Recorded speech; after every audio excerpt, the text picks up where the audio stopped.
Welcome to the Alcove. I'm Mark Malero. My guest today is Ethan Nichtern. He is the founder of the Interdependence Project here in New York City. He is also the author of the new book entitled One City, a Declaration of Interdependence. Welcome. Thank you. I was wondering if you could maybe first of all tell me about the Interdependence Project, or the ID Project as it's known. How did that start, and what is your idea of doing this, for instance? Yeah, well, it started as a meditation group that I was invited by my friend Noah Levine, who's an author and wrote a book called Dharma Punks, and started a sort of Generation X post-punk meditation group that's really grown a lot. And he was teaching in New York's East Village and invited me to have a group. And that was about 2 years ago. Started leading just a meditation group, and it was mostly, you know, with a lot of exceptions, Generation X people, maybe 25 to 40. And as the group went on, it just became clear that people really wanted to not just talk about meditation practice, but also think about how they could apply the work that they were doing with their own mind and on their own personal transformation to an interest in a lot of different societal fields like ecology and activism, and also we had a lot of artists. So, you know, what it's evolved into, and we just became a nonprofit organization earlier this fall, so it's really just getting going. But what it's evolved into, the way I like to think about it, is sort of a bridge organization, because there's a lot of great organizations or great places or great groups that are trying to figure out how to transform their minds personally or work with inner cultivation through things like meditation practice or self-reflection or even things like yoga. And then there's all these other great groups and great individuals who are trying to work on changing their community or changing the society they live in. And a lot of the people who are, and groups who are working on the inner cultivation, it seems, want a way or don't quite know how to take the steps to apply that to an interest in producing something that changes the society that we live in. And I think a lot of the people who are working on societal transformation or community transformation don't really always have the tools or the knowledge that how to work on their own mind as part of the way that they would go about helping society. So it's sort of this bridge between people who are trying to work on inner cultivation and people who are trying to work on some form of societal transformation. It's interesting too. I was curious, like, how would you define the idea of interdependence? You talk about it very much in the book, and you know, what would you say in terms of sort of a spiritual concept? How would you define that idea for people that aren't familiar with it? Yeah. I don't know if it's a spiritual concept. I was actually wondering coming here if you were going to use the word spiritual, and so I don't really like that word. Fair enough. For two reasons. Can I? Sure. One is, I mean, words are just words, and I'm a pretty linguistically interested person, but the way I hear people relating to the word spiritual is, first of all, as soon as you call something spiritual, it exists in this sort of other realm of people's lives where they pray or where they meditate or where they go to church or something. It's sort of this other place that's separate from just the day-to-day work they do living their lives. Right, like the here and now. Yeah, so it sort of seems to psychologically compartmentalize people's experience. So as soon as you say something spiritual, people start thinking about incense and altars and gurus and things like that, and it kind of takes them away from the present moment. The other thing I really don't like about the word spiritual is people tend to, whenever something has the label spiritual attached to it, people tend to hold it to such a high standard of purity that they don't hold, you know, politics or more secular things to that.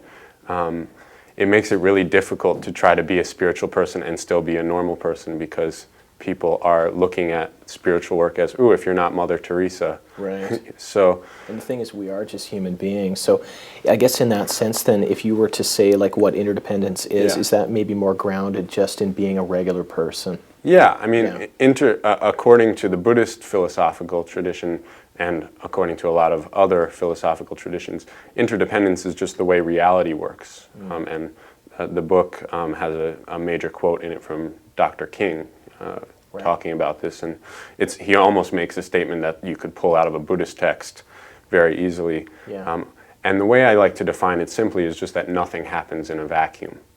You know, that there's nothing happening separately of other things that are happening. And if you look at any one event in the world, or look at any one person, or even just look at like a bottle of water, the variety of causes and conditions that brought this moment or this phenomenon into being are so interwoven and inextricable that interdependence is really saying that there's no way to separate oneself from what's going on in the world. And is it also this idea of being conscious of all the processes that brought something together? Because I remember at the start of the book you talk about waking up in the morning in Brooklyn and all the different things that people did in many different countries to sort of allow you to just sort of have a normal kind of, you're tired in the morning and you're coming into Manhattan to do what you do, but all these people did what they did, and then that in a sort of a form of interdependence allowed you to just kind of have the freedom to do what you do. Yeah, I mean, I started the book because from a certain point of view, the idea of interdependence, that everything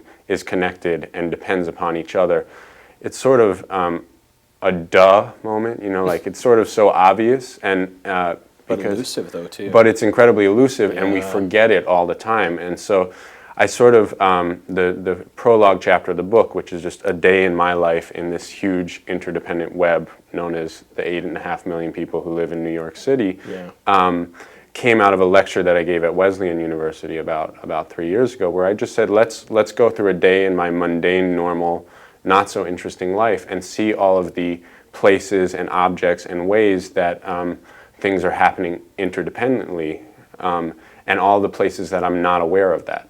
Yeah. And the sort of implication of constantly having this sort of isolated bubble psychologically around myself, but really when I look at what's actually going on, if I just slow my mind down to see what's going on, I'm so connected to every other human being who ever has existed and who exists in the present moment. And I'm doing things even in brushing my teeth, or talking to my girlfriend on my cell phone, that are going to affect everybody who ever will exist on this planet in some tiny way.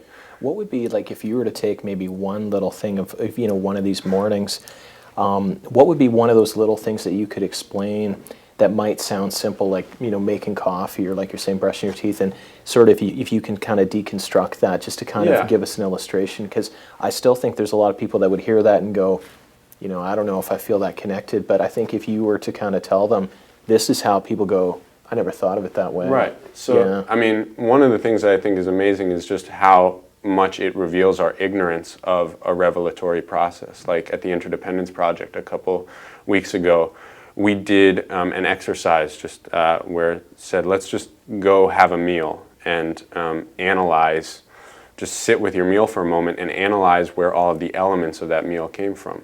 And so my friend Jerry was talking about going to Chipotle, which used to make you, I think, interdependent with the McDonald's Corporation. I don't think they own Chipotle anymore. Okay. And he's having a burrito.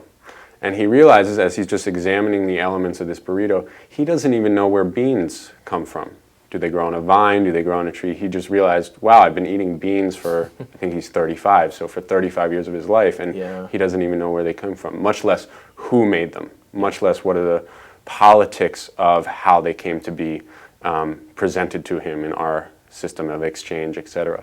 And then he's examining the tin foil around the burrito and has no idea how tin foil is made, right? And we all use that every day. Absolutely. Or how how the tortilla gets constructed. Have you ever wondered with the spinach tortilla how they actually turn a regular tortilla into a spinach? I have wondered that. Yeah. Right. So it just opens your eyes up to say, and it doesn't, the thing about interdependence that's really interesting is it could just be an overwhelming moment of, wow, I am such a moron, because I'm sitting here eating a burrito and I have no idea how I'm putting something into my body that I'm completely connected to that, and I have no idea where any of this came from. And when people, for instance, become more conscious of these things, what do you think is sort of the byproduct of doing that? If people become more conscious, how does that improve their lives in terms of thinking of themselves as more of a link in a chain and how everything is, in essence, connected, and therefore, wait a minute, maybe I'm not so separate from other people as I think I am, for instance. So, I mean, we could talk about when people become more conscious, what is the effect of that, and then we could also maybe talk about how do you become more conscious of this. That's another exploration. But let's talk about, what the people, I think, usually want the payoff first, so, and then you tell them how to get it. So, I think when people become more conscious of this, well, what's one thing that happens? Obviously, you're going to develop more compassion for the world you live in. If you actually sit down to a meal and say, wow, I'm connected to somebody somewhere in this planet who's farming beans. My uncle down in Arkansas is actually a soybean farmer, so I think of him when I drink soy milk sometimes. Sure. You're actually going to feel like you're participating in a larger world. And a lot of the psychological boundaries that we have to separate ourselves from a larger world are going to fall down. And a lot of those psychological boundaries that we have that make us feel disconnected, they're not particularly joyful. They don't make us actually feel good about being alive when we feel separate from everything. And it's interesting too, because is that Buddhist idea that those things are illusions true? Like those things that we think that separate us, are those in fact just us not being conscious enough to realize that that's just an idea, that's not actually what's true? Right. Yeah. Yeah, I when we're talking about Buddhism, I hesitate to use the word that these boundaries are just illusions, because they have very real effects. They keep people isolated, and feeling like we're not participating in a larger world. Yeah. But they are ideas. They're psychological boundaries. They're not physical ones. Okay. So I think that's what some of these Eastern thought traditions would say when they're talking about illusions. They're, in a sense, these ideas are not illusory at all, because they so much create the way we interact with our reality. But in the sense that they're not actual boundaries or barriers. And then, in addition to just having a more compassionate worldview, where you would feel connected to in a very poetic, and almost, beautiful way, to the ways your burrito came to be in front of you, I think you also learn how to be more skillful, to question what effects are my actions going to have. So that's the social part of it. Yeah. How is the choice that I make, of where to get my burritos from or who to vote for based on their stance on the causes and conditions of suffering that might be embedded in that burrito that we're eating, you become more skillful because you become aware. Anytime, the idea is that anytime you become more aware, you're connecting with the truth of interdependence. And anytime that happens, you're more empowered to do something that's compassionate rather than ignorant or furthering suffering. Okay. And I was curious as well, I mean, you're a New Yorker and you live in Brooklyn and you teach meditation in Manhattan. Yeah. How challenging is it to kind of work in this laboratory, if you will? Because again, when people think of a lot of Buddhist places or, Eastern places, meditation or yoga, they often think, wouldn't that be great to be in, upstate New York or Vermont or Canada, somewhere where maybe it's not as dense. But do you sort of view New York as kind of maybe a special challenge to live in, that because it is so chaotic and frenetic at times, that there's a lot of opportunities to kind of test the ideas that you have? Yeah. Well, I think on the one hand, there is a tradition in the sort of Eastern inner cultivation traditions of yoga and Buddhist meditation and things, where you remove yourself from the hustle and bustle, because you realize that overstimulation is going to somehow be detrimental to really trying to work on getting more aware of your own mind's functioning. Okay. So you skillfully say, I'm going to take myself out of this, and sometimes in the Eastern traditions it's called the worldly realm, and go off into some retreat. And I do that sometimes. I go to a meditation center called Karma Choling in Vermont a lot of the time. But the idea, I think there was this weird bias in Eastern traditions that the world, of New York City, of whatever city, our daily life is somehow, because it's full of the possibilities of distraction and overstimulated, it's somehow less real and less important than going off on your own and retreating. And I always view the idea of retreating from one's life as a skillful decision that one would make to deepen their understanding of their own mind, to then return to the life with a better, more compassionate, more creative tool set at their disposal. Yeah. And I think especially, it's interesting to think about Buddhist philosophy, because a lot of times people just equate Buddhism with meditation practice, which would say, go away. But really, realistically, even if you go on a meditation retreat, and I've done that sitting by yourself in a cabin, you're not meditating the entire day, even most of the day, even on the most isolated style of retreat you could do. You have to make your own food, which again, where does that bring you? It brings you back into the chain of cause and effect of food production, right? You have to take care of the basic necessities. So really Buddhism is more about how to conduct oneself with a worldview that's in accord with the truth of interdependence. And most of the work that we're going to do is going to be not meditating, but how do we actually look at our lives ethically in our mainstream, regular, ordinary lives. And so I think New York especially, it's such a beautiful, you could say, backdrop or diorama for exploring the truth of interdependence that you don't get when you're in a cabin in Vermont, you know, because you have to interact with people. I have to figure out how to mindfully deal with being on a phone conversation with somebody during my the iPhone that I just got, be mindfully on a phone conversation with somebody while I get a text message and then somebody emails me and somebody's trying to talk to me on the street. How do I juggle all of those realities and try to be present with everybody I'm interacting with? Exactly. So I do think there's some bias, at least in Western interpretations of the Eastern traditions, that it's about retreating from one's life, and maybe the history of the Eastern traditions like Buddhism facilitates that bias. But I really think having the majority of our time being exploring interdependence in our lives is the most effective way to develop as a compassionate person. Okay. And I was curious who some of you, you know, sort of the primary, you know, people that have most inspired your own, you know, ideas would be. Like, for instance, are there, you know, particular people like somebody like Alan Watts or Jack Kornfield, Joseph Campbell? Are there specific people that, you know, that you might have read or heard about when you were younger that kind of woke you up to, you know, hey, this is something I'd like to do with my life? Yeah, well, I mean, definitely, since I'm sort of I try to think of myself as a cross-genre type person. If we're talking about, you know, the Buddhist study that I've done, I have, my main Buddhist teacher is named Sakyong Nipam Rinpoche, who's a really interesting guy because he's a Tibetan Buddhist Lama, but he grew up mostly in the United States, not entirely. Okay. And so he's kind of a cultural bridge, and so he's a really down-to-earth guy, but also really embodies the wisdom of his Eastern tradition at the same time that he's trying to live a life that's fully in touch with Western principles.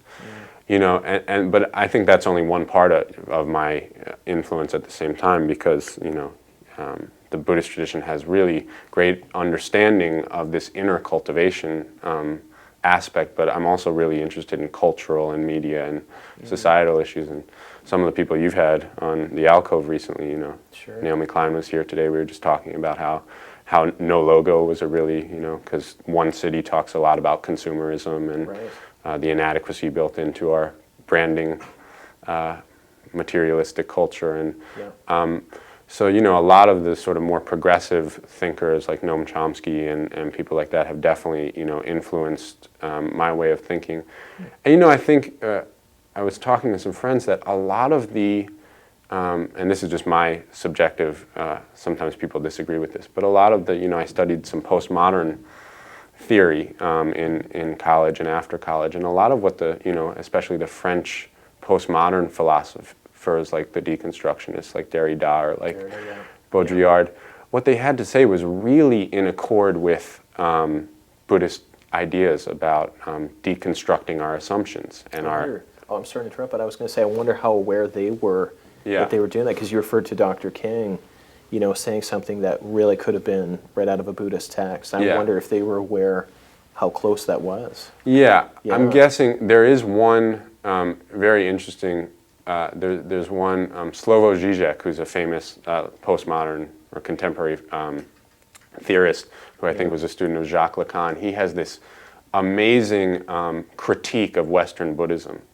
that I think it's a very superficial critique, but he basically, for whatever reason, says that basically Western Buddhism is the perfect sort of philosophical tradition for the Western capitalist system, because it's all about grounding oneself in the present moment and accepting things the way they are and not judging and not and not trying to transform, suffering. So it's a perfect sort of co-optation of an Eastern tradition to fit into a materialistic, consumeristic sort of acquiescence. Yeah, he views Western Buddhism as basically a tradition of teaching people how to mentally acquiesce better. Now, that's incredibly a problem. It's an incredibly problematic view when you think about a Buddhist author like Thich Nhat Hanh or Sakyong Mipham Rinpoche. It's not really what they're talking about at all. But I do think when I was reading those mostly guys, few ladies in the, but that a lot of what they were saying had really subtle articulations of Buddhist philosophy, or something that was very much like Buddhist philosophy. Two things I didn't like about them. One is they couldn't write worth. They're so too dry and like just making up words that didn't need to be made up, and none of the professors or people I was studying with it would ever just admit that Derrida's just a bad writer who has great ideas but is so overwrought in his expression that he's incomprehensible. And the other thing is there was no methodology for, how does a person learn systematically, if you want to talk about deconstructing narrative and deconstructing our own assumptions that make up our actions and interactions in society, how does a person actually learn to live from that truth? How does a person learn to see their own assumptions and actually moment by moment not fall prey to some of the more destructive or isolating assumptions? And when that discussion started, I think it was the Buddhist meditation tradition is the only tradition I've found so far that really has a very detailed methodology for how a person learns to live in accord with these truths, not just articulate the truths. So in a way, perhaps people like Derrida and other philosophers were intellectually realizing, kind of some of the weaknesses of some of the Western ways of thinking, but they weren't able to offer a solution. They could just say, this doesn't work. Intellectually, we know that, but obviously, Buddhism is a much older technology that has a very different way of looking at things. Right, and I think that's a lot, when you look at a lot of the Western philosophical tradition, it's really brilliant at critiquing existing modes of confusion. Like if you look at somebody like Karl Marx, his critique of, several exceptions, I think his critique of the capitalist psychology has a lot to say. But he didn't really know what to replace it with, and he didn't really talk so much, and I think that's why socialism fell into this trap when it tried to follow his example of sort of totalitarian, Well, it's very utopian too, as you're saying, because what could replace what he thought was an evil kind of capitalism ended up being perhaps obviously an even bigger problem. So I think all of these traditions share a great critique and great ideas and great thinking, but at the same time, how are we as individuals going to transform ourselves in comparison with those ideas? Yeah, and I was wondering as well, it's interesting because I remember reading Jack Kornfield once, and he talked very much about there's a lot of perils along, I don't want to use the word spiritual again, but that's sort of a path that there's a lot of sort of false exits and trap doors, and it's a very perilous thing. And I was curious when I was reading your book, what is it like for you as you become better known as, let's say, a leader in that field, and what you're doing, and you're younger as well? What is it like for you? Is it hard for you to maintain a balance when people look to you for that kind of guidance or leadership? How do you maintain that, and how do you kind of not lose just a sense of yourself and why you wanted to do it in the first place? Well, if you become any kind of, this is again where the bias against the word spiritual becomes, because if you become any kind of spiritual, and I just view myself as a community organizer that's working to develop this really cool community that right now is just in New York and through our podcast, but people, if they view somebody like me or somebody like any of these Buddhist teachers as spiritual, are going to hold them to such higher standards of what it means to sell out or not sell out than we hold it. Are we going to hold Jay-Z to the same standards you hold Jack Kornfield to, or are we just going to assume that he can be as materialistic as he wants to be? Absolutely. It's definitely tough because, we've gotten a couple really overwhelmingly, the email responses I've got to One City have been really very positive and really heartwarming. One woman who met me at a book signing, in that day in the life chapter, I talk about receiving a cell phone message from my girlfriend telling me her period's late, right? And how I don't think about my connection to my girlfriend. I just think God, I don't want to be a daddy right now. Yeah. And she said a spiritual teacher or spiritual leader shouldn't have thoughts like that. And it's like, well, what is spirituality to you then if it's not dealing with the actual thoughts that are arising in an actual person's head, you know? Yeah. So I do think it's tough. It's also, I'm reading this really interesting book right now called Unmarketable, which is all about how underground culture have sold out and have been corporatized and things like that. And one of the things that's so interesting is everybody's looking for integrity, you know, the real deal, and authenticity, sure. right? Organic, you know. These are all buzzwords. These are all buzzwords, and they Yeah. can be branded and co-opted. And That's right. whatever we consider to be spiritual, we have to hold it to the same standards as.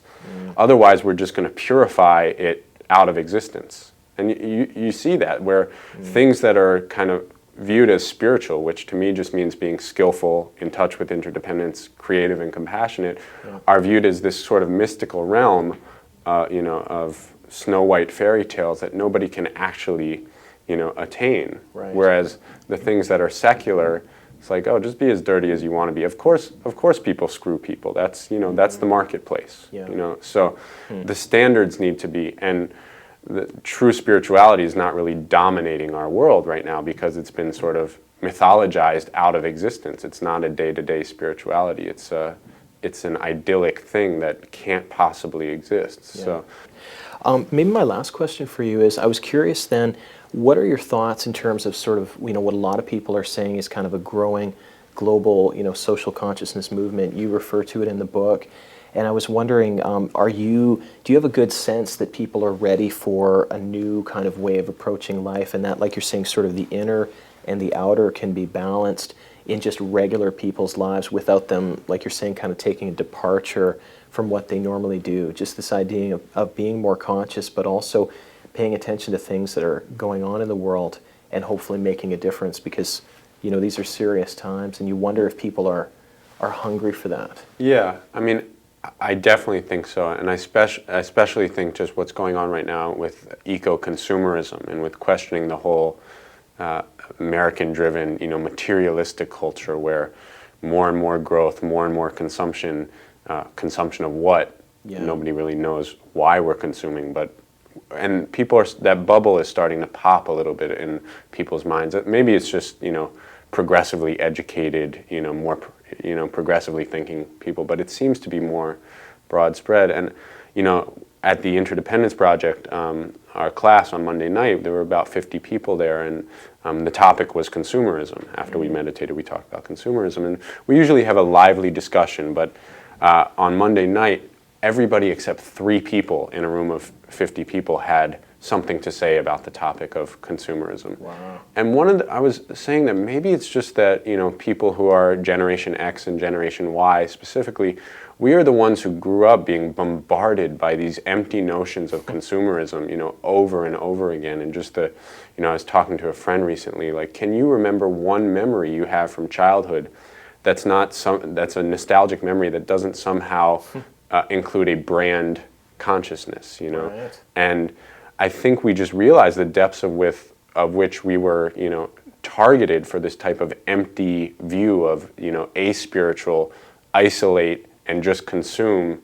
mentality. And it really seems like a larger number of people are starting to reject that coding, you know. And now they're maybe ready for something else. Yeah, and then the question is, though, you know, how do we actually prepare our mind? How do we actually systematically work with our mind to achieve that change? You know, I mean, that's one of the things that I want to talk about with the whole eco-consumerism thing is, do you really expect, you know, a whole very broad generation of people, now that we're in an environmental crisis, to just change this habit of disposable, easy consumerism after a lifetime of habituation to just immediately acting on the impulse to have this and get that and buy this and check this out, without any methodology for how these people can investigate and reflect in their own mind and look at their own assumptions about what it means to be a content and happy human being? Yeah. Can we just shift, you know, the Titanic without any driving lessons? Sure. You know, and That's really, I think, the notion of